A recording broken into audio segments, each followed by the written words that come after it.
નમસ્કાર મિત્રો, રસોઈ વિથ લવમાં તમારું હાર્દિક સ્વાગત છે। તો આજે આપણે તમારા માટે લઈને આવ્યા છે સરળ, સ્વાદિષ્ટ અને ઘરેલું રેસીપી લઈને આવીએ છીએ। તો આજે અમે તમારા માટે લઈને આવ્યા છે ભરેલા ભીંડાનું શાક। તો ભરેલા ભીંડાના શાકની રેસીપી જોવા માટે અમારા વિડીયોને અંત સુધી જોતા રહેજો। તો મિત્રો, હજુ સુધી તમે અમારી ચેનલને સબસ્ક્રાઇબ નથી કરી તો હમણાં જ સબસ્ક્રાઇબ કરી દો અને બાજુમાં આપેલા બેલ આઇકનને દબાવી દો, જેથી અમારી રેસીપી સૌથી પહેલા તમને મળે। મિત્રો, આપણે રેસીપી બનાવવાની શરૂઆત કરીએ। તો ચાલો મિત્રો, રેસીપી બનાવવાની શરૂઆત કરતા પહેલા આપણને શું સામગ્રી જોઈશે એ આપણે જોઈ લઈશું। ભીંડા, બેસન, શેકેલી સિંગનો પાવડર, લસણ, હિંગ, મીઠું, હળદર, મરચું, ધાણા, જીરું અને તલ। તો ચાલો મિત્રો, આપણે ભીંડામાં ભરવાનો મસાલો બનાવી લઈએ। તો એના માટે આપણને અહીંયા 1 ચમચી શેકેલી સિંગનો ભૂક્કો લીધો છે, એ લઈશું। 8 થી 10 લસણની કળી વાટી લીધી છે, એ લઈશું। ને ચપટી હિંગ લઈશું ને અડધી ચમચી હળદર અને સ્વાદ પ્રમાણે મીઠું અને 1 ચમચી તલ અને અડધી ચમચી જીરું ને 2 ચમચી મરચું તમે તમારા સ્વાદ પ્રમાણે લઈ શકો છો। તો મિત્રો, હવે મસાલો બનાવવા માટે આપણે અહીંયા 2 પડી તેલ લઈશું। એને બરાબર મિક્સ કરી દઈશું। બધો મસાલો આપણે બરાબર મિક્સ કરી લઈશું, પછી ભીંડામાં ભરી દઈશું આપણે। તો મિત્રો, જોઈ શકો છો તમે કે આપણો મસાલો બનીને તૈયાર છે ભીંડા ભરવા માટે। તો આ મસાલામાં મેં ટોટલ 4 પડી તેલ ગયું છે। આ મસાલો આપણે આવો બનાવવાનો છે। હવે આપણે આ મસાલાને ભીંડામાં આ રીતે દબાવીને ભરી લેવાનો છે। આ રીતે આપણે બધા ભીંડા ભરી લઈશું।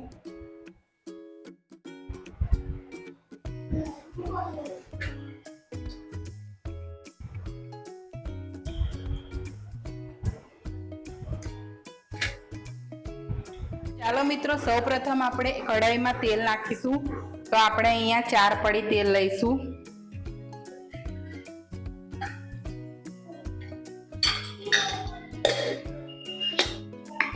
અને તમે જોઈ શકો છો કે આપણા ભીંડા ભરીને તૈયાર થઈ ગયા છે। હવે આપણે આ કઢાઈમાં એક એક કરીને બધા ભીંડા ઉમેરી દઈશું। આપણે ભીંડાને આ રીતે છૂટા છૂટા મૂકવાના છે, જેથી બધા ભીંડા સરસ રીતે શેકાય।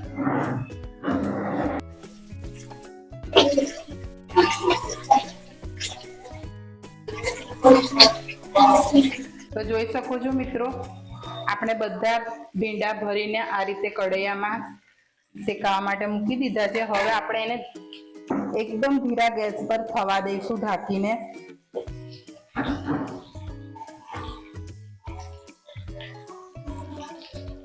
એકદમ ધીરા ગેસ પર ઢાંકીને થવા દઈશું। 10 મિનિટ પછી આપણે એને ચેક કરીશું અને જે આ મસાલો ભીંડા ભર્યા એમાંથી આ થોડો મસાલો બચ્યો છે, એનો ઉપયોગ આપણે પછી કરીશું। તો ચાલો મિત્રો, હવે આપણે શાકને જોઈ લઈએ।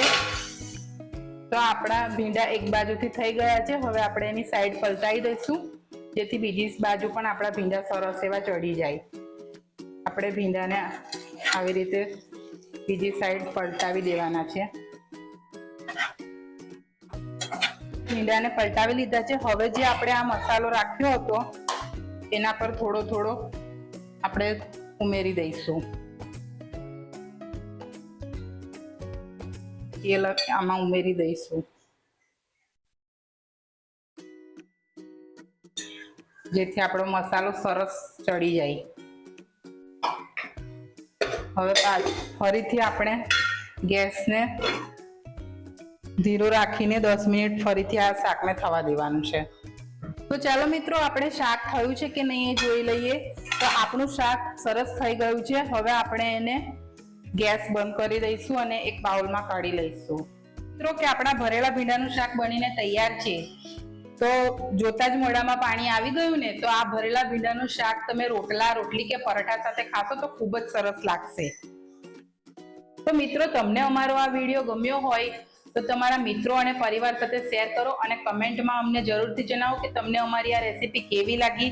તો ફરીથી મળીશું નવી રેસીપી સાથે।